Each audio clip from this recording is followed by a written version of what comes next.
এটাকে নাও, দেখো এখানেও তো দেখো এগুলো রয়েছে, এগুলোকে ফেলো না, সব ফেলবে না, সব ফেলবে না, এটা এখানে সার রয়েছে, এখানে সার দিয়েছে মাম্মা, এটা হয়ে গেছে এটা। হর হর মহাদেব, জয় মা ভগবতী।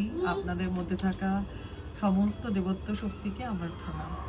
আজকে সানডে, তো আদ্ভিকের গার্ডেনিংয়ের দিন। এটা ওকে শেখাবার আমার একটাই কারণ, প্রথম কথা হচ্ছে ও স্কুলে যায়, বাইরে যায়, খেলে, ওর অরা অনেকভাবে এফেক্ট হয়। আমি রোজ ওকে গ্রাউন্ডিং করাই, ওর অরা লক করি, তবু আমার মনে হয় বাচ্চাদের ছোট থেকে একটা এমন দিন হওয়া উচিত যেই দিনে কিছুটা সময় নেচারের সাথে বাচ্চাদের থাকা উচিত, মাটি ঘাটা উচিত, গার্ডেনিং করা উচিত। তাহলে অটোমেটিকলি একটা বাচ্চা প্রচণ্ড পজিটিভ ভাইব্রেশনের সাথে বেড়ে ওঠে, আর তার অরা ভীষণভাবে ক্লিন হয়। অ্যান্ড বাচ্চার মধ্যে থাকা যত আনওয়ান্টেড এনার্জি রয়েছে, যেগুলো একটা বাচ্চাকে ইরিটেট করে, বাচ্চাকে ডিস্ট্রাকটিভ করে, বা বাচ্চাদের মধ্যে নানা রকমের প্রবলেম ক্রিয়েট করে, সেগুলো সব ঠিক হয়ে যায়। বাবাই এদিকে এসো, এদিকে এসো, এইখান থেকে এইগুলো এগুলো ওখানে ফেলো না, ওগুলো তুলে এখানে এখানে দাও।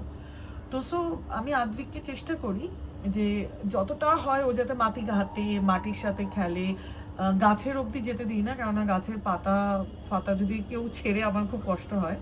তো সো ওসব করে না, বাট তবুও ওকে মাটিটার সাথে আমি খেলতে দিই, একটু জল দিই, এখন যেহেতু ঠান্ডার সময় তো ড্রাই মাটি নিয়ে আমি ওকে খেলতে দিই, যাতে ও প্রচণ্ডভাবে ড্রেন হয়, ওর মধ্যে যত আনওয়ান্টেড, হ্যাঁ বাবা থ্যাংক ইউ, যত আনওয়ান্টেড এনার্জি আছে সেটা যাতে ড্রেন হয়ে যায়। আর আরেকটা কথা বলি, এটা প্র্যাকটিস করবেন। বুঝতে পারছি না তুই কি বলছিস, একটু এদিকে শোন, নাহলে আমার রিফ্লেকশন চলে আসছে। ব্যাস ব্যাস। আমি দেখুন, আমাদের বাড়ির শিশুদেরকে তো আমাদের একটু যত্ন নিতে হবে। আই থিঙ্ক সানডে আর আমাদের স্যাটারডে আমরা কিছুটা সময় পাই, আর যারা মানে হোম মেকার্স তাদের আমি বলবো কিছুটা টাইম বাচ্চাদেরকে গার্ডেনিংয়ে দিয়ে দিন, মাটি নিয়ে খেলো। যত মাটি নিয়ে খেলবে, আপনি যদি মনে করেন যে না মাটিটা ফ্রেশ নয়, একটু ফ্রেশ মাটি কিনে একটু ছেনে নেবেন, ছেনে নিয়ে রাখবেন। মানে আমার এখানে সমস্ত মাটি খুব ভালো, আর মাটি ফ্রেশ আর আনফ্রেশের কোনো ব্যাপার নেই। তাও নিয়ে আসবেন বাজার থেকে, নিয়ে এসে খেলতে দেবেন, মানে জল দেবেন না, এখন ঠান্ডা, খেলতে দেবেন। আপনি দেখবেন ওর এনার্জি কত ব্যালেন্স থাকে, ওর কত ভালো মাদার আর্থ ওকে ওকে নিজের এনার্জি, মানে নিজের পিওরেস্ট এনার্জি দিয়ে ওকে আরও আরও আরও বেশি হেলদি করে তুলবে। আমি এটা চেষ্টা করি আমার আদ্ভিকের সাথে করার, আর আমি অনেক ছোটো বয়স থেকে ওর সাথে এটা করছি। আপনারাও করুন, আপনাদের বাড়ির বাচ্চাটাও আমার বাচ্চার মতো। খুব ভালো থাকবেন, খুব ভালো রাখবেন সবাইকে, আর নেচারের সাথে সবার থাকা উচিত। আপনারাও গার্ডেনিং করুন, আপনাদেরও ওরার সঙ্গে সঙ্গে ব্যালেন্স হবে। যদি একটু ডাউন থাকেন, সঙ্গে সঙ্গে চার্জ আপ হয়ে যাবেন।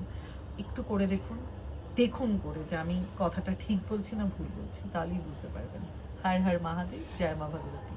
ইয়ে আদ্বিক, এদিকে এদিকে এইভাবে ফেলেন, এটাকে তোলো, তোলো, এটা এটা দিয়ে এটা দিয়ে এটা দিয়ে করো, এটা দিয়ে করো, করো, ধরো, এইভাবে ধরতে হয়। এখানে নতুন নতুন নতুন ট্রি বসবে, নতুন ছোট্ট প্লান্ট বসবে, ছোট্ট গাছ। না এটা না, এটা হয়ে গেছে, এটা এটা ক্লিন, এটা আমি করে ফেলেছি, এটা করে করে দিয়েছি আমি। হ্যাঁ তুমি এটা পারবে না, ওটাও হয়ে গেছে, তুমি এটা করো, এটা এটার ভেতর থেকে দেখো কত এরকম ছোট ছোট ইয়ে রয়েছে, এগুলোকে ফেলে দাও। না মাটি না, এই দেখো, এই ওগুলোকে তুলে নিয়ে এসো। এই যে এই মাটিগুলোকে যেগুলো ফেলেছো তুমি, ইয়েস,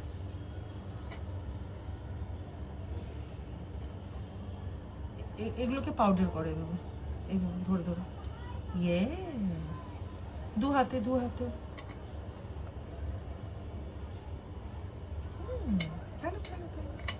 মাম্মা আর বাদা কি করছে? গার্ডেনিং। এখানে ছোট্ট গাছ আনবো তো আমি, তারপর তোমাকে লাগাতে হবে তো, লাগাবে, তুমি লাগাবে? I love you. নিচ থেকে না, তোমার নার্সারি থেকে। I love you. I love you. I love you too. I love you too.